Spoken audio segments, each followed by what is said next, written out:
నమస్తే. సో తెలంగాణ ప్రభుత్వం రాజీవ్ గాంధీ కోరికకు అనుగుణంగా ఇక్కడ సమగ్ర కుటుంబ సర్వే చేపట్టింది.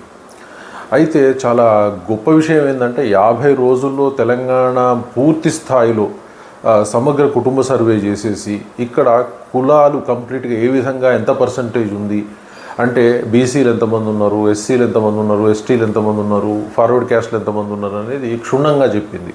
సో మరి ఆధార్ కార్డ్ లాంటి దానికి సంవత్సరాల తరబడి చేస్తేనే ఇప్పటికీ లొసుగులు వస్తూ ఉన్నాయి. ఏది కరెక్ట్ లేదు, కుక్కల ఫోటోలు, నక్కల ఫోటోలు, ఫారినర్స్ ఫోటోలు వస్తున్నాయని చెప్తా ఉన్నారు. మరి 50 రోజుల్లో ఈ సమగ్ర కుటుంబ సర్వే ఏ విధంగా పూర్తయిందనేది ప్రభుత్వం పూర్తి స్థాయిలో చెప్పాల్సిన అవసరం ఉంది. అంత ఆదరబాదరాగా ఈ కుటుంబ సర్వే చేసేసి కులగణన చేయాల్సిన అవసరం ఏమొచ్చిందో అర్థం కాలేదు.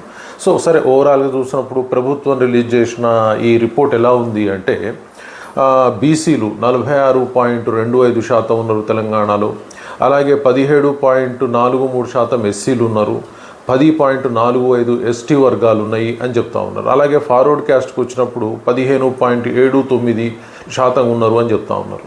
సో దీనిలో ఓవరాల్గా చూస్తున్నప్పుడు 71% పైననే బీసీ, ఎస్సీ, ఎస్టీలు మొత్తం కూడా ఉన్నారు. అగ్రకులాలు మాత్రం దాదాపుగా 15% పైన ఉన్నారని చెప్తా ఉన్నారు.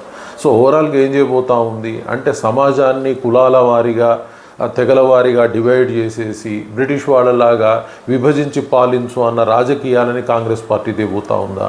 మరి ఇంత అర్జెంటుగా చేయాల్సిన అవసరం ఏంది? ఓకే, సామాజికంగా వీళ్ళకి బెనిఫిట్ చేయబోతున్నాం, ఆర్థికంగా బెనిఫిట్ చేయబోతున్నాం, అన్ని రకాలుగా వీళ్ళకి బెనిఫిట్ చేయబోతున్నాం. ఎవరైతే వెనుకబడ్డ కులాలు ఉన్నారో బీసీ, ఎస్సీ, ఎస్టీలందరికీ ఆర్థికంగా, సామాజికంగా, విద్యాపరంగా అన్ని రకాలుగా హెల్ప్ చేయబోతా ఉన్నాం అన్నారు. ఇప్పటివరకు ఎంత చేసినారో కూడా చెప్పాల్సిన అవసరం ఉంది. ముందు ఇప్పటివరకు ఎంత చేసారో చెప్తే భవిష్యత్తులో ఎంత చేస్తారో చెప్పొచ్చు. సో ఓవరాల్గా అతి తొందరగా ఏదో చేయాలన్న ఉద్దేశంతో రాహుల్ గాంధీ కోరికను నెరవేర్చడానికి గాను ఈ చర్య తీసుకొని ఇలాంటి ప్రక్రియలు చేయటం వల్ల కాంగ్రెస్ పార్టీకి ఏం ఉపయోగం జరుగుతుందో అర్థం కావట్లేదు.